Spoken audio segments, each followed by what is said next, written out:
Boa noite, meus irmãos.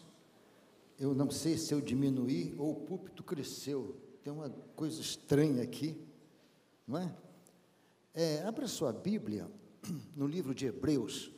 Os cânticos hoje foram todos praticamente referentes à ceia do Senhor. Sacrifício, derramamento de sangue, cruz, tudo dando ênfase também à ceia do Senhor que teremos ao final do culto. Hebreus capítulo 10. Abra sua Bíblia, vamos ler. Vou dar uma sugestão para os irmãos. Estamos numa era nova de tecnologia, de smartphone, de tanta coisa, mas não há nada de melhor como ler a Bíblia de papel. Porque nela você anota, você marca, você risca. Você vai numa referência bíblica de um versículo para o outro. E outra coisa, quando você vem para a igreja com a sua Bíblia, você está mostrando que você é um crente em Jesus. Antigamente nós éramos conhecidos pelos Bíblias, sabiam disso? Ou as pessoas do livro de capa preta. Não, não é? O pessoal antigo lembra disso? Ou só eu? Ixi, acho que é só eu. Não, salvei. Quase que só eu. Mas use a sua Bíblia. A Bíblia no celular, ela não satisfaz como a Bíblia no papel. Não sei porquê. Eu tenho dificuldade.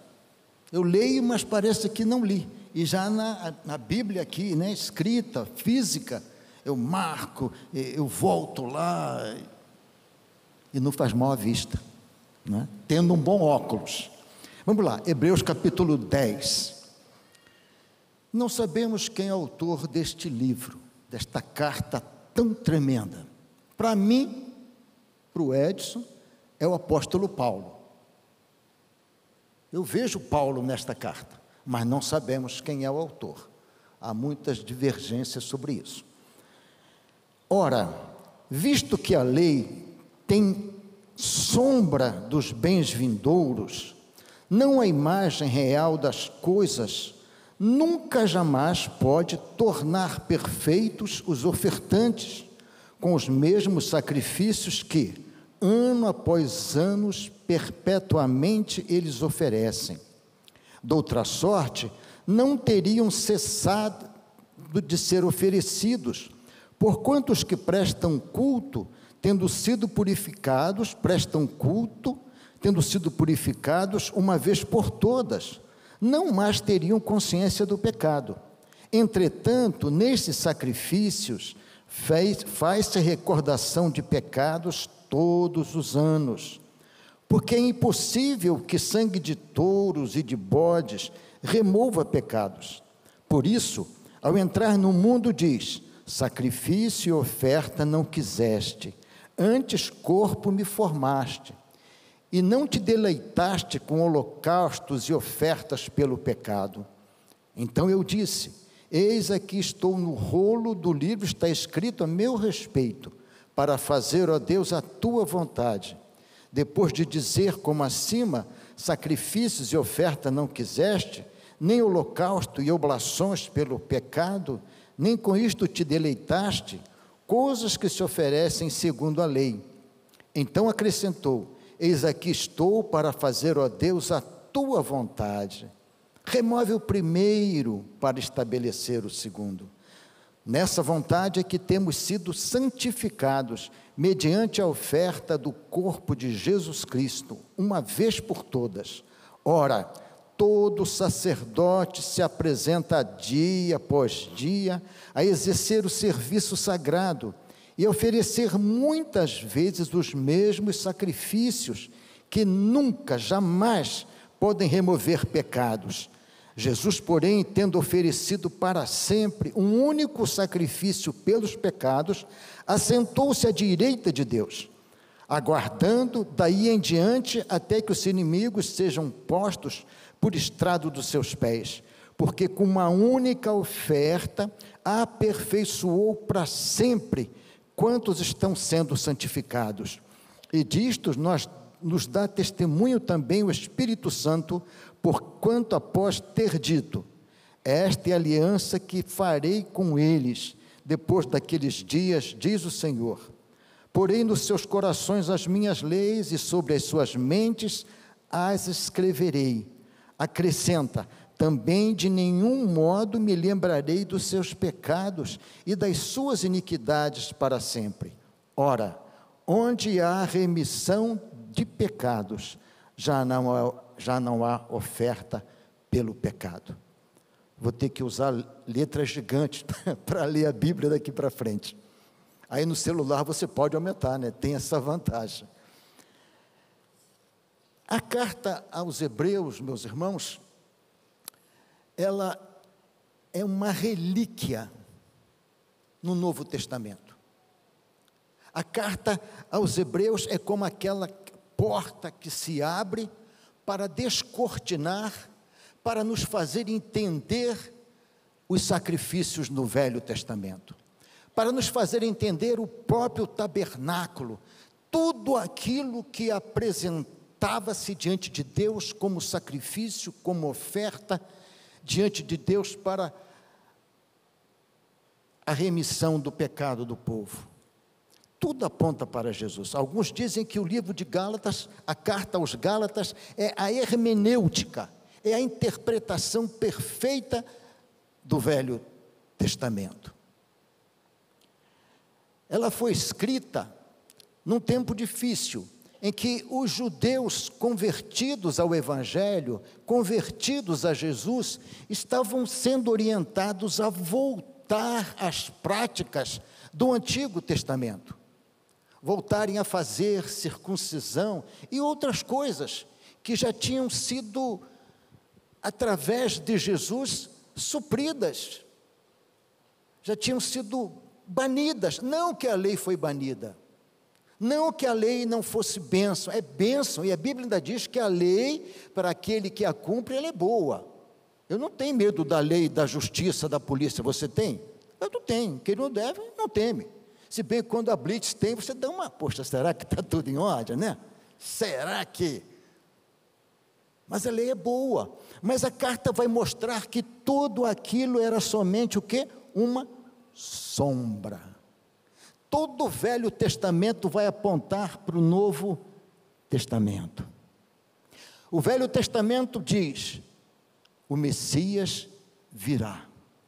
Todo o Velho Testamento diz, o Cristo virá, o Salvador de Israel virá. O Velho Testamento todo aponta. Inclusive a Bíblia vai mostrar várias passagens em que pessoas são um tipo de Jesus. Quer ver um tipo de Jesus? Isaque. Isaque, filho único de Abraão, porque Ismael não contava. Isaque, filho único de Abraão. Deus pede Isaque como sacrifício. Abraão leva Isaque até o monte. Isaque sobe o monte com a lenha nas costas. Jesus sobe o monte com a cruz às costas. Isaque é amarrado sobre a lenha do holocausto. Jesus é pregado na cruz. Na hora do sacrifício que Isaque vai ser sacrificado, Jesus é simbolizado pelo cordeiro que está preso atrás pelo chifre. Outro tipo de Jesus na Bíblia, José. José, filho amado de Jacó. Jesus, filho amado do Pai. José, odiado por seus irmãos. Jesus, odiado pelos seus irmãos, os judeus. José, vendido por 20 moedas de prata. Jesus, por 30 moedas de prata. José é preso, Jesus é preso. José larga a túnica na mão da mulher de Potifar, tiram a túnica de Jesus e por aí vai afora, mostrando tipos de Jesus no Velho Testamento. A Bíblia toda vai apontar para ele. E esses sacrifícios também que a Bíblia fala, é um meio de mostrar o que aconteceria na vida do Senhor Jesus. Interessante que o Cordeiro começa a aparecer salvando uma pessoa no Velho Testamento, na pessoa de Isaque. Isaque é salvo por aquele Cordeiro que já tipificava Jesus. Na vida de uma família, é na Páscoa. Toda aquela família que matasse um cordeiro e marcasse os umbrais da porta com o sangue do cordeiro, aquele cordeiro deveria ser sem mancha, sem mácula, sem defeito nenhum. Os seus ossos não deveriam ser quebrados de jeito nenhum. Aquela família, quando viesse o anjo da morte, ali no Egito, na última praga, o anjo passaria por cima. O cordeiro salvando uma família. O cordeiro salvando uma nação, ali em Levíticos 16, quando o sumo sacerdote, 2 bodes eram oferecidos, um bode ia para o sacrifício, e o outro bode era o bode emissário, que o sacerdote colocava a mão na cabeça do bode, passava figuradamente o pecado da nação para aquele bode e mandava ele pelo deserto afora, levando o pecado. Só que aquilo era só figurativo. Era só figurativo.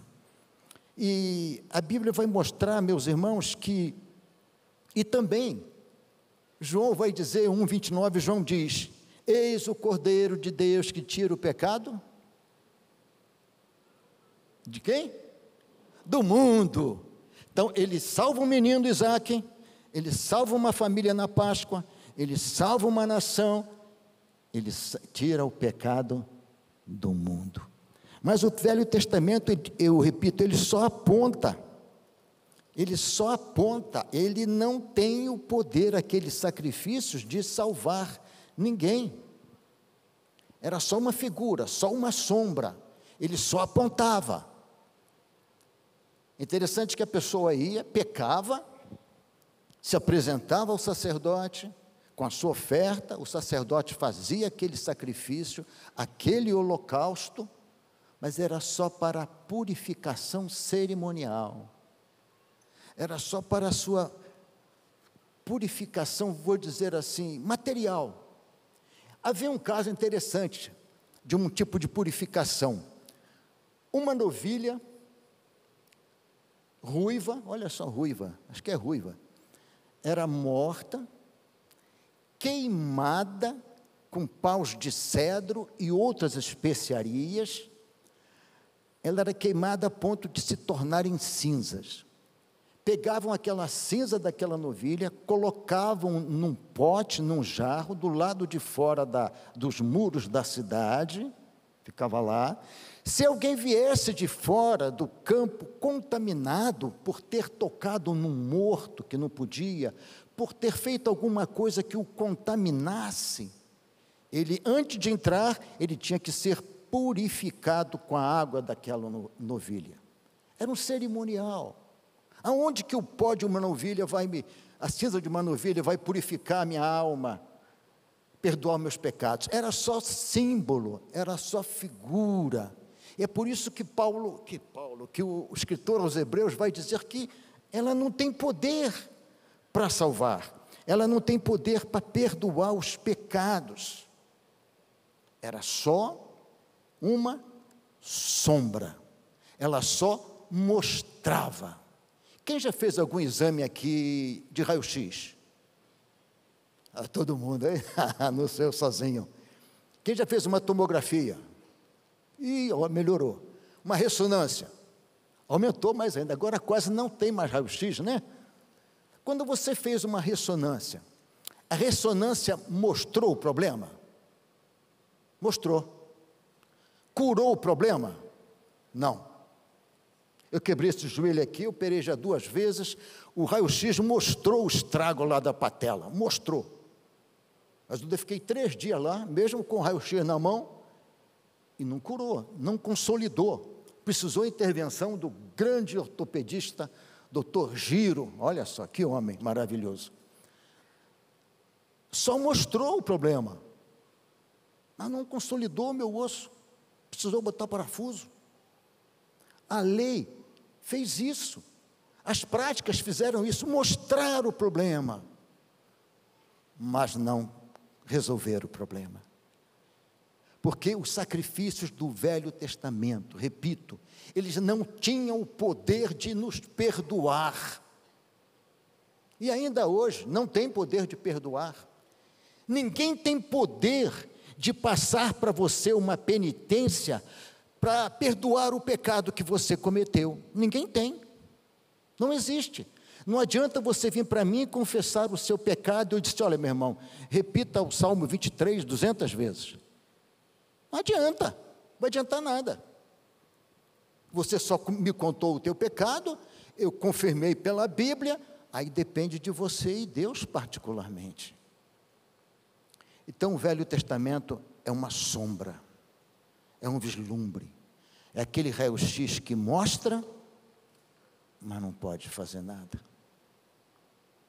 Por isso que precisou Jesus vir ao mundo. Por isso que o escritor aos Hebreus enfatiza bastante: o sangue de bodes, o sangue de touros não pode perdoar pecados. Só o sangue de Jesus. Mas por que eram insuficientes? Por que eles não tinham esse poder? E eu fiquei pensando, orando, primeira coisa, por causa do sacerdote, do sumo sacerdote. Quem eram os sacerdotes naquele tempo e os sumos sacerdotes? Quem eram aqueles que intercediam pelo povo diante de Deus? Eram da tribo de Levi, descendentes de Arão, humanos de carne e osso, pecadores igual a mim e você. Um pecador não tem condições de perdoar o pecado do outro, de ditar uma penitência para o outro. Eu posso perdoar o teu pecado se você me ofender, aí é pessoalmente, mas os teus pecados, os meus pecados, só Jesus. Jesus, como sumo sacerdote, ele não vem da linhagem da tribo de Levi, ele vem de Melquisedeque, o sumo sacerdote do Senhor. Antes que começasse a religião judaica, tudo aquilo, Abraão ainda vindo, obedecendo a Deus, ele vem de uma guerra contra muitos reis, e quando ele chega diante de Melquisedeque, rei de Salém, ele entrega os dízimos. E diz que Melquisedeque é sem linhagem, sem genealogia, sem dias de nascimento, de morte. Há muitas interpretações sobre quem é esse Melquisedeque, mas ele é de uma linhagem divina. E Jesus vem de Melquisedeque, vem de Deus. Começa por aí. Por essa razão ele pode perdoar os nossos pecados. Hebreus 7:3, Melquisedeque sem pai, sem mãe, sem genealogia, não tendo princípio de dias, nem fim de vida, mas sendo feito semelhante ao Filho de Deus, permanece sacerdote para sempre. Outra razão porque os sacrifícios no Velho Testamento não podiam perdoar o teu pecado, nem o meu pecado, porque eram sacrifícios de animais. De animais. Eu peco e um animal vai pagar o preço do meu pecado. Você sabia que todo pecado tem um preço? Se você é pego roubando, é pego, você vai pagar o preço do teu pecado. Você vai responder diante da justiça. Se você não for pego, se você conseguir escapar, a pessoa que perdeu está pagando o preço do prejuízo. Não está pagando? Está pagando. E como é que pode um animal pagar o preço do meu pecado? De jeito nenhum. Repito, era só uma figura, era só apontando. Primeiro, porque ele era animal. Segundo, porque o sacrifício era de um animal irracional. O animal não sabia o que estava acontecendo. Não sabia. Ia lá, morria, derramava o sangue era aspergido sobre o altar e tantas coisas. É irracional. Era inconsciente o preço que aquele animal estava pagando. Mas alguém tinha que pagar o preço do pecado. Ainda hoje, o preço do pecado é pago, de alguma maneira. Outra coisa, era um sacrifício involuntário. o cordeirinho ainda ia em paz, não gemia, não gritava, ele ia em paz. Mas os outros animais certamente iam à força, relutantes. Não era um sacrifício voluntário. Outra coisa, eram sacrifícios constantes. Todo dia o sacerdote fazia sacrifícios pelo povo individualmente. E uma vez ao ano o sumo sacerdote se purificava, entrava no lugar santíssimo, fechado por cortinas espessas, que tinha aproximadamente 18 metros de altura, segundo alguns. Ele entrava ali, antes ele se purificava, ali dentro estava a arca do Senhor, a arca feita de pau de acácia. Dizem que a acácia é uma madeira terrível para fazer um trabalho com ela, é dura, cheia de nó. Eu fiquei pensando, somos nós. Nós não somos cheios de nó, tudo complicado. Nós não somos tudo encardidinho. O pastor Pascoal usava essa expressão, que o povo de Israel era tudo encardidinho. Aí eu fico pensando, igual a nós. Nós somos melhores do que o povo lá no Egito. Quem reclamou desses dias aí de muito calor? Meu Deus, que calor! Quem reclamou? Até a garotinha ele reclamou. Quem reclama quando chove muito? Não adianta você não levantar a mão, mas reclama. Assim era o povo. Tudo feito de madeira de acácia. Difícil de trabalhar, cheia de nó. Ela era coberta de ouro, metal precioso, os querubins por cima do propiciatório. Dentro da arca estavam as tábuas da lei que Deus deu a Moisés, estava uma porção do maná que alimentou o povo no deserto, e a vara de Arão que floresceu. Então o sumo sacerdote aparecia ali, se apresentava ali e oferecia o sacrifício por todo o povo. E a Bíblia vai dizer que aquele sacrifício só fazia relembrar o povo do seu pecado, mais nada. Todo ano comemorava-se o pecado. Você pecou, a nação pecou, nós estamos em pecado. Era só isso que acontecia, mais nada. E saiu do mesmo jeito. Mas pastor, então ninguém se salvou no Velho Testamento? Sim, salvou. Todos aqueles que criam que o Messias viria, todos aqueles que criam que um dia a Virgem daria luz, que se cumpriria a promessa de Gênesis 3,15, em Gênesis 3,15 começa a ser anunciado o Evangelho. Após o pecado de Adão e Eva, o Senhor diz lá em Gênesis 3,15, da semente da mulher nascerá um que pisará a cabeça da serpente, e esta serpente lhe ferirá o calcanhar. Ali já anuncia a vinda de Jesus. É o primeiro evangelho a ser pregado, é Gênesis 3,15. Ali já fala do cordeiro que ia ser morto. Jesus pisou a cabeça da serpente, mas as consequências do pecado, da humanidade, da malignidade de Satanás neste mundo, mordeu o seu calcanhar. Ele foi à cruz morrer por você, ele foi à cruz morrer por mim. Essa é a mensagem de Gênesis 3,15. Daqui a pouco um outro cordeiro é morto. Quando Adão e Eva veem que estão nus, eles sentem vergonha, o pecado, a consciência começa a trabalhar, eles sentem vergonha e usam uma tanguinha de folhas, encobre a nudez.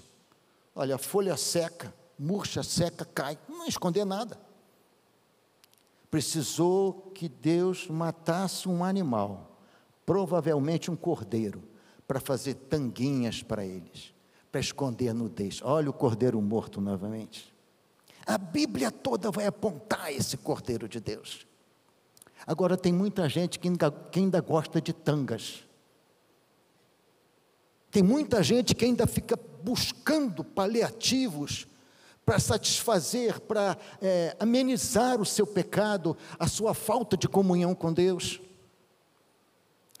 Cada dia inventa uma tanga. Não adianta tanga. Não adianta tanga. Não adianta inventar coisas para o perdão dos teus pecados. Não adianta inventar coisas para trazer a tua comunhão com Deus. Não adianta. É só Jesus. É o Cordeiro que foi morto, mas está vivo. É só Ele. Não adianta eu entregar o dízimo, não adianta eu ser um bom cantor, não adianta eu fazer filantropia, não adianta eu estar na igreja todo dia. Isso pode ser uma tanga na minha vida. Nós estamos muito preocupados com o ativismo religioso. Eu tenho que estar na igreja, eu tenho que fazer isso. Você tem que ter comunhão com Deus. Eu sou cheio do Espírito Santo, eu tenho todos os dons, eu faço isso, eu faço aquilo. Não é fazer, é Deus fazer na sua vida, na minha vida. Como é que nós conhecemos uma pessoa cheia do Espírito Santo? É aquela que cura, põe a mão e cura? É aquela que te traz profecias, que te traz revelações? É aquela pessoa que fala línguas estranhas? Na igreja de Corinto era esse o pensamento. A pessoa cheia do Espírito Santo é fruto, amor, alegria, paz, bondade, benignidade, mansidão, domínio próprio, fé e vai por aí afora. São 9, é um fruto com 9 gomos. Aí não tem tanga, aí é na marca, porque a árvore é conhecida, a árvore é conhecida pelo seu fruto. Se você é um cristão e se diz cheio do Espírito Santo e bate na esposa, você não tem nada do Espírito Santo. Se você se diz uma cristã e dá com a panela na cabeça do marido, ainda que ele mereça, você não tem nada do Espírito Santo. Se você envergonha a tua mulher de público, você não tem nada do Espírito Santo. Se envergonha seu marido de público, ou mesmo sem ser de público, você está vazia do Espírito Santo. Porque o fruto do Espírito é amor, repito, alegria, paz, paciência, eu vou esquecer algum, mansidão, fé, domínio próprio, esqueci. Bondade, benignidade, obrigado. Não use tanga, deixa o sangue do Cordeiro lavar a tua alma, lavar o teu coração, te fazer uma nova criatura. Eu nunca olho lá para cima, só olho aqui para baixo.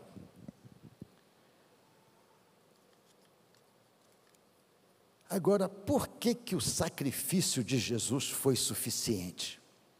E é suficiente. Ele foi, é e será sempre suficiente.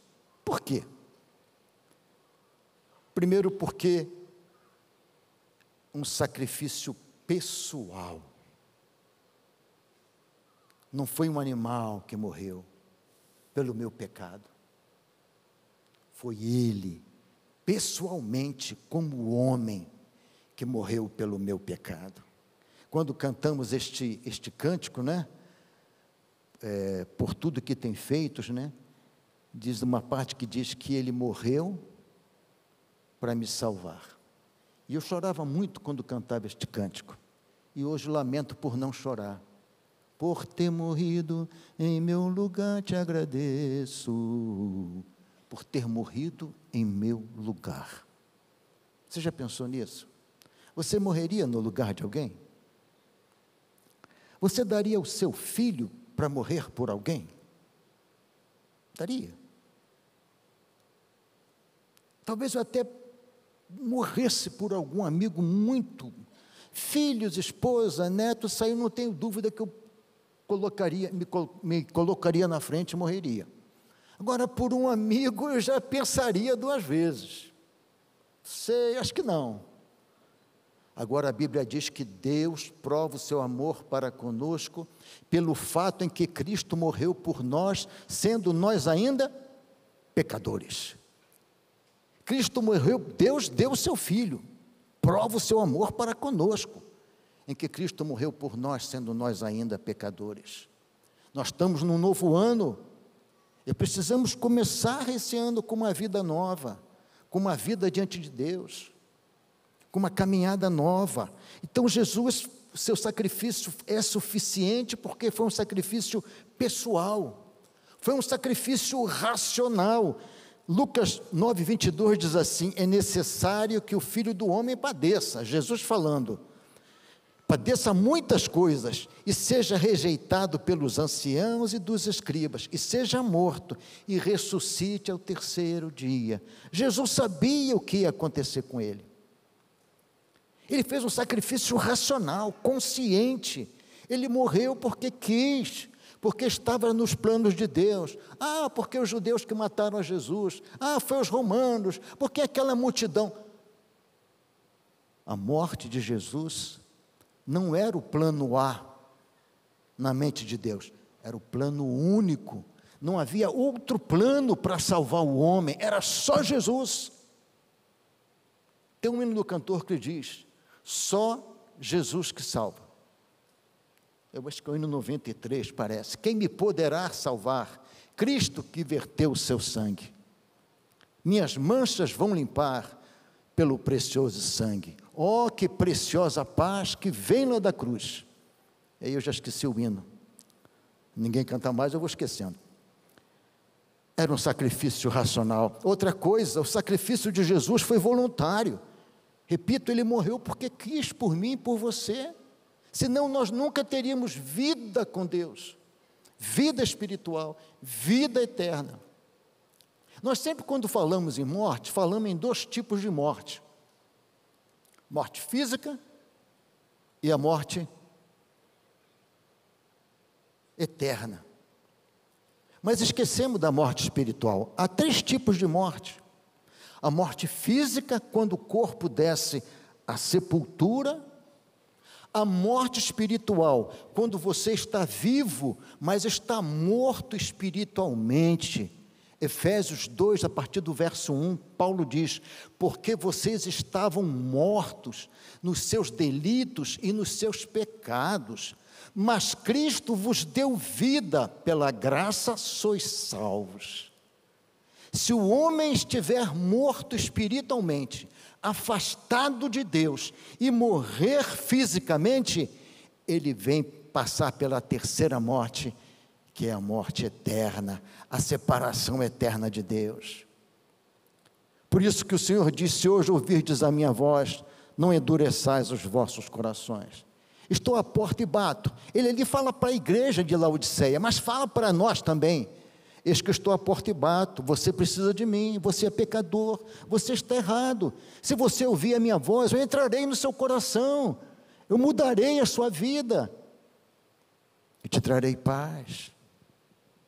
E Jesus veio, ele se entregou voluntariamente para te dar vida eterna, para que você seja vivificado da morte espiritual, para não morrer a morte eterna, que é a separação eterna. Sacrifício voluntário. Jesus deu a sua vida, Gálatas 1:4, se entregou a si mesmo pelos nossos pecados. Não foi Roma que matou. Eles foram só instrumentos usados por Deus. Mas de qualquer maneira, o Cordeiro precisaria ser morto para nos salvar. Ele precisaria ser morto.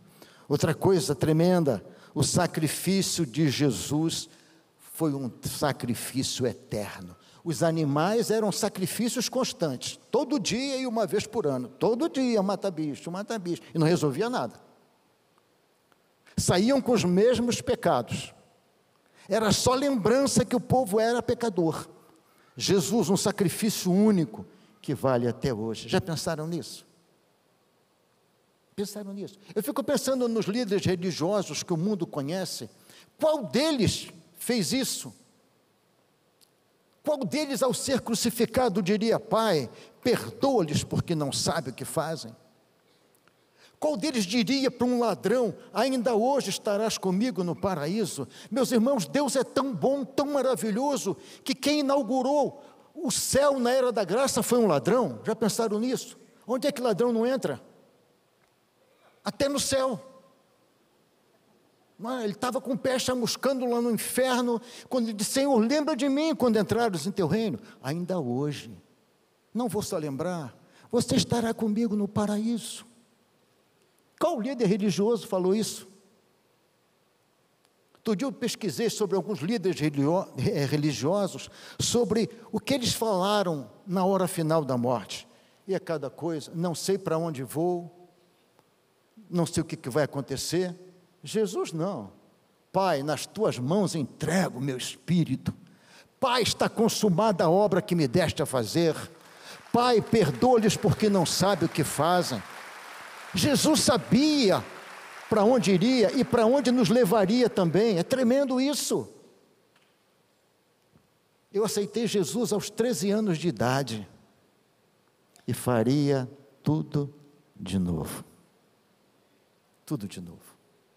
Ainda que fosse tudo mentira, ainda que a Bíblia fosse mentira, ainda que céu não existisse, que Jesus fosse só um conto, para mim valeria tudo de novo, porque eu fui livre dos vícios, de más companhias, de uma morte prematura, de tantas coisas. Eu creio que se eu não fosse um homem crente, eu teria morrido há muito tempo, como meus primos todos morreram. Por parte de mãe, eu sou o único primo vivo. Aos 13 anos de idade, eu já falei isso aqui, eu conheci o Senhor Jesus. E a palavra se cumpriu lá de Eclesiastes 12:1. Lembra do teu Criador nos dias da tua mocidade, antes que cheguem os maus dias e os anos dos quais venhas a dizer: não tenho neles contentamento. Jesus me alcançou na adolescência, me livrou dos vícios, repito, me livrou das más companhias, me livrou de tantas situações.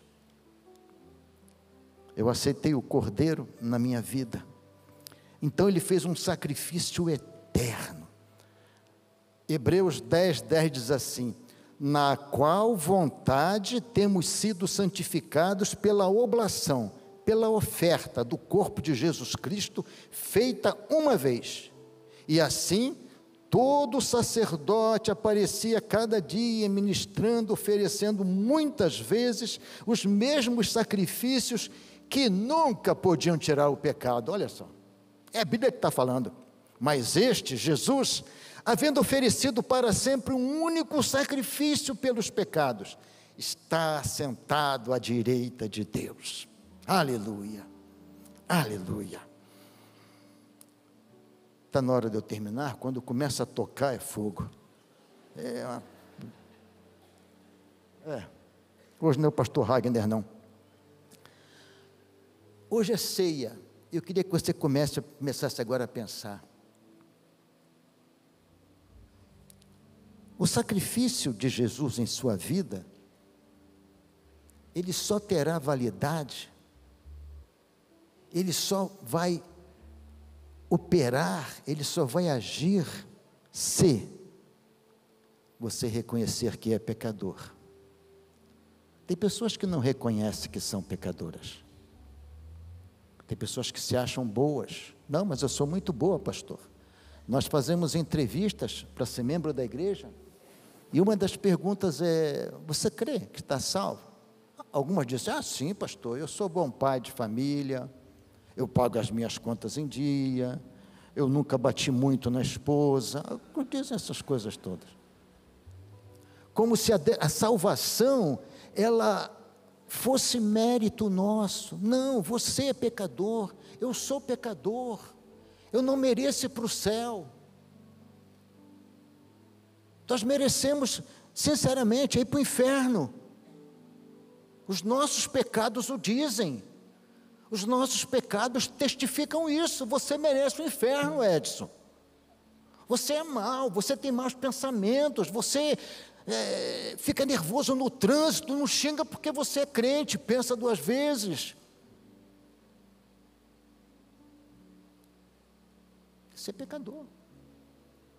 A Bíblia diz, porque todos pecaram, Romanos 3, 23, e estão separados da glória de Deus, destituídos, afastados. Romanos 6, 23 diz, mas o salário do pecado é a morte, mas o dom, o presente gratuito de Deus é a vida eterna em Cristo Jesus. Para o sacrifício de Jesus valer na sua vida, você tem que reconhecer que é pecador. Você precisa reconhecer que precisa de Jesus, do sacrifício dele. Você precisa ser comprado por ele, 1 Coríntios 6, 20, porque fostes comprados por bom preço. Glorificai, pois, a Deus nos vossos corpos e nos vossos membros, os quais pertencem a Deus. O nosso corpo é de Deus, é templo do Espírito Santo, e fomos comprados por um preço inimaginável. Nós nem imaginamos quanto custou ao Pai dar o seu Filho por nós, o quanto custou a Jesus tomar sobre si o pecado do passado, do presente e do futuro. Por isso que ele disse, Deus meu, por que me desamparastes? Nem o próprio Pai conseguiu contemplar o Filho quando se tornou pecado pelo Edson, pecado por você. Uma coisa séria, meus irmãos. O quanto o Senhor sofreu. É sério. E nós às vezes levamos o Evangelho com tanta brincadeira, com tanto sem compromisso. Vemos a igreja às vezes como se fosse um parque de diversões, de qualquer maneira, de qualquer jeito. Eu não gostei do culto, o culto não é para você, o culto é para Deus. Doeu muito o coração do pai. Quando eu vejo um filho doente, um neto doente, eu quero ficar doente no lugar dele. Eu não aguento ver meus filhos doentes. Agora Deus vendo o seu filho puro, imaculado, se imacular por minha causa, tomar o teu pecado, a tua vergonha, a minha vergonha, ele se fazer vergonha por nós.